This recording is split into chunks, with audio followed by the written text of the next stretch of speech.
Bismillahirrahmanirrahim. Alhamdulillahirabbil alamin. Wassalatu wassalamu ala Rasulillah ma ba'd. Assalamualaikum warahmatullahi wabarakatuh. Tidak ada kalimat yang lebih layak yang membasahi lisan kita, yang masuk ke dalam hati kita, yang tercernya oleh pikiran dan amalan kita, kecuali kalimat syukur kepada Allah yang telah mengokohkan hati kita di atas ketakwaan dan ketaatan kepadanya, dan dipalingkannya kita terlalaikan terhadap dunia atau jalan-jalan kekufuran. Itu jauh lebih baik daripada apa yang kita kumpulkan, apa yang kita dilalaikan padanya. Sebagaimana yang dibacakan oleh imam kita. Imam kita tadi di rakaat pertama membacakan tentang penyesalan orang-orang kafir, disebabkan dia dilalaikan terhadap harta dan anak-anaknya, sehingga dia dimasukkan ke dalam neraka Allah karena tidak melakukan ketaatan di dunia, tidak menyembah hanya kepada Allah, tidak mempergunakan harta dan anak-anaknya mendekatkan diri kepada Allah. Dan di rakaat kedua kita diingatkan tentang bahwasanya perbendarahan dunia itu hanyalah perhiasan, hanyalah sebagai pengindah bagi orang-orang yang beriman, hanyalah sebagai jembatan untuk meraih keridhaan Allah, untuk merawat ketakwaan kepada Allah, untuk menggapai surga yang dijanjikan oleh Allah. Maka dari itu, kalau kita paham ayat tadi, maka kita akan termotivasi bahwa kehidupan tidak lain kecuali hanya untuk beribadah dengan Allah. Kita habiskan untuk Allah umur kita, harta kita, tenaga kita, cara berpikir kita. Usahakan seluruhnya menuju kepada Allah, menjadi jembatan kepada Allah untuk meraih surga yang Allah janjikan. Kemudian di pertemuan kali ini kita melanjutkan dari kajian Al-Mi'atul Mufsidati fil Ukhuwah, 100 sebab yang bisa merusak persaudaraan. Yang ke-51 kata Syekh, Al-julusu fi makanil akhi idza qama bihi. Di antara yang merusak persaudaraan, seseorang duduk di tempat saudaranya ketika dia berdiri darinya. Tapi yang dimaksudkan di sini kalau dia berdiri tidak kembali lagi. Misalnya di kita suatu tempat, suatu acara, atau di mana saja yang saudara kita duduk, dia pergi tapi untuk kembali. Biasanya dia mengharapkan tempat duduknya kembali untuk dia duduki.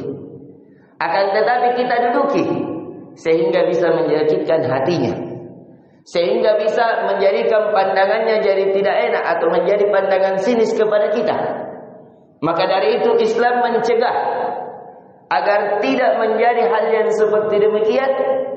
Maka Islam melarang seseorang duduk di tempat duduk saudaranya yang saudaranya ketika ingin kembali, kecuali kalau dia mau pergi tidak kembali lagi, tidak jadi masalah.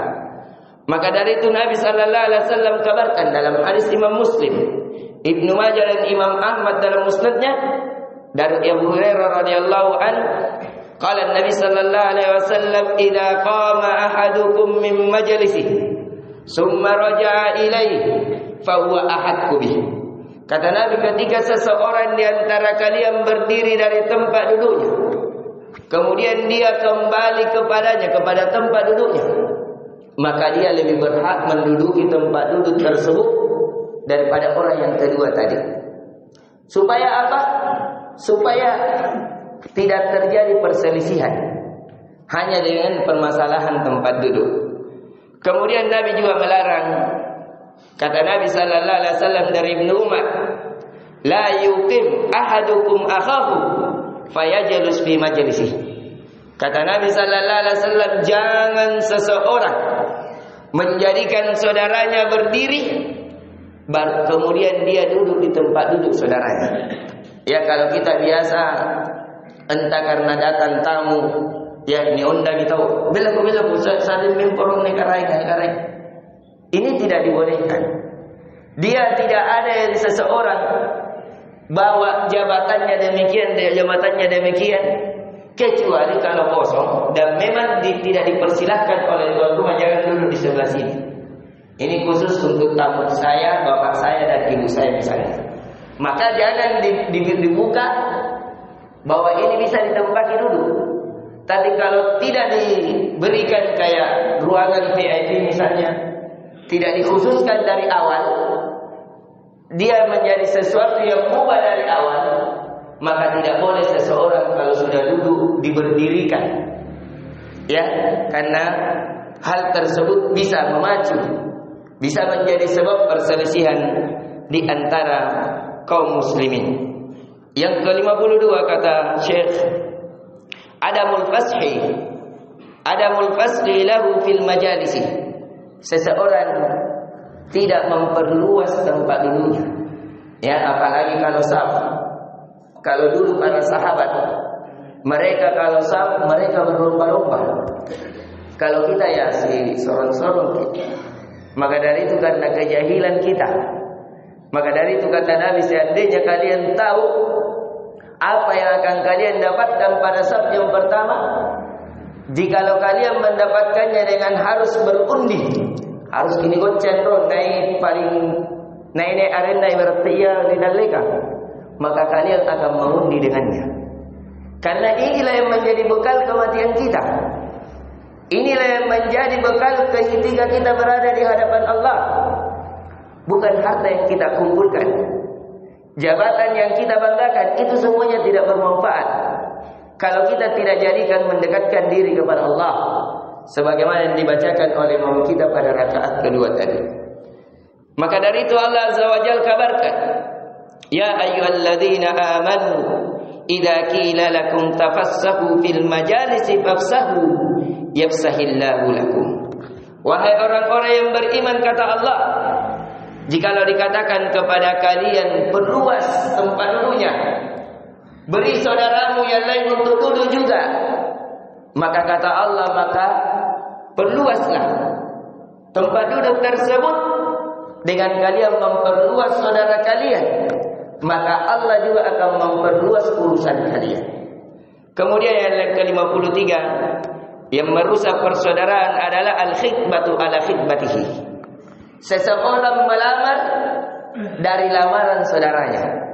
Dia tahu bahwa saudaranya ini sudah melamar fulana, misalnya anaknya dan ini. Dia tahu padahal dia sudah lama mencintainya misalnya. Akhirnya dia seling. Oh, itu anaknya dan kule siapa napala? Nakana 30 di nasarek, laki pada 50. Injo anakku nang nasikali anak tak injo sallo mina boleh-boleh. Tapi nah dilamar nanti ini anaknya, baru dia mau masuk. Jangan. Ini di antara sebab yang terjadi perselisihan. Maka dari itu kata Nabi sallallahu alaihi wasallam, al-mu'min akhul mu'min, fala yahillu lil mu'min an yabta'a ala bai'i akhihi wa la yakhthuba ala khitbati akhihi hatta yadar. Kata Nabi sallallahu alaihi wasallam, seorang mukmin adalah saudara bagi mukmin yang lain. Maka tidak halal bagi seorang mukmin menkhitbah, melamar saudara dari lamaran saudaranya. Jadi tidak boleh, karena itu sebab perselisihan. Apalagi kalau orang yang melamar pertama tahu bahwasanya dia diselip, bahwasanya dia dikasih panai lebih tinggi, maka itu diantara yang merusak persaudaraan. Kemudian yang ke-54 al-bai'u ala bai'ihi, termasuk juga membeli dari apa yang telah ingin dibeli saudaranya. Misalnya ada rumah yang mau dijual, ini orang menawarkan misalnya 1 miliar atau 200 juta. Kemudian saudara yang lain datang menyelip, kepada saya saja, nanti saya beli sekian dengan harga yang lebih tinggi, atau diiming-imingkan, menjadikan keduanya berselisih. Dan yang terakhir yang merusak persaudaraan kata Syekh iqamatur rajuli min majlisi wal julusu makanahu. Seseorang berdiri dari tempat duduknya, kemudian dia menduduki tempat duduknya tadi.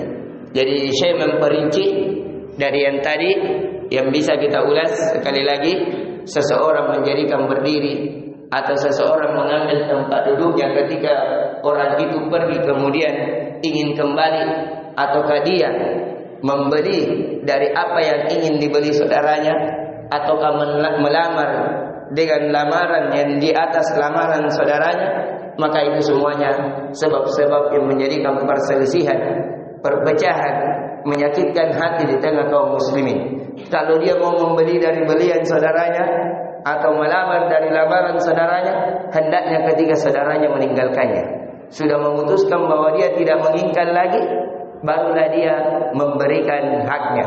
Akan tetapi kalau majelis, kalau di masjid, kalau di tempat belajar, kalau di tempat yang umum, maka hadis tadi tidak berlaku. Karena kata para ulama, man sabaqa ala mubahin fahuwa ahaqqu bih. Barang siapa yang lebih dulu dari sesuatu tempat yang mubah, tempat yang memang dibolehkan untuk seluruh masyarakat, untuk publik, maka dia yang lebih berhak atasnya. Ini yang bisa kita berikan. Semoga bisa memberikan manfaat. Subhanakallahumma bihamdik, asyhadu an la ilaha illa anta, astaghfiruka wa atubu ilaik. Assalamualaikum warahmatullahi wabarakatuh.